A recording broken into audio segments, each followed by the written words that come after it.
Often, people are not necessarily thinking of RRSPs and RIFs as the year-end planning opportunities arise or as we get closer to December 31st. I'm George Duby, saving the world from tax, one bow tie at a time. And sometimes this is because a lot of my clients, they invest in real estate or alternative investments, and RRSPs and RIFs are simply not usually a major segment of what they're involved with. However, there's still opportunities here. Maybe there have been RRSP contributions from years ago that are still accumulating, or perhaps a spouse, for example, or yourself. You had matching RRSP contributions from an employer. Again, some opportunities. I also appreciate many people don't think of this as the December 31st deadline, and that they're usually thinking of contributions to the plan. And we still have another 60 days after year end, which is going to be end of February, beginning of March, depending if there's a leap year. However, let's also think of the reverse. Maybe we should be drawing out some of the RIFs or more of the RIFs or the RSPs. Using up some low tax bracket space may be a great opportunity. As well, thinking longer term, if you're a little older and you are near the age where RIFs are starting to become part of the thought process or you're already there, it may be better to be taking funds out of the RSP or the RIF as compared to perhaps you have a corporation where you also have some investment assets.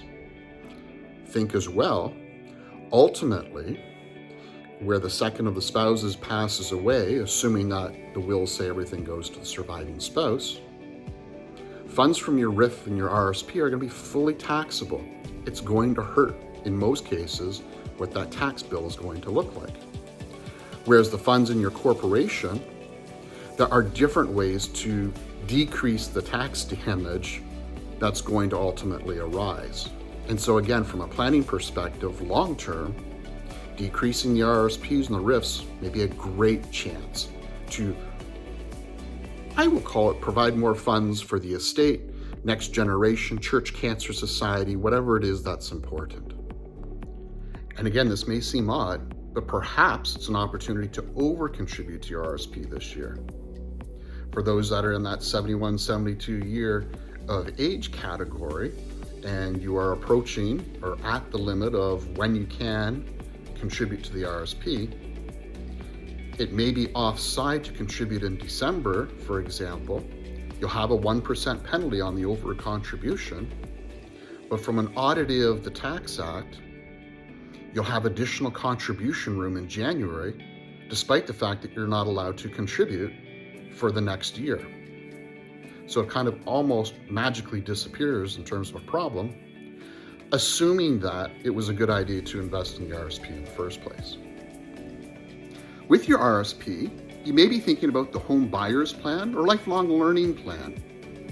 And if you're thinking of taking some funds out to start those off in the next little bit, maybe instead of taking them out just before the end of the year, you can delay that until early January.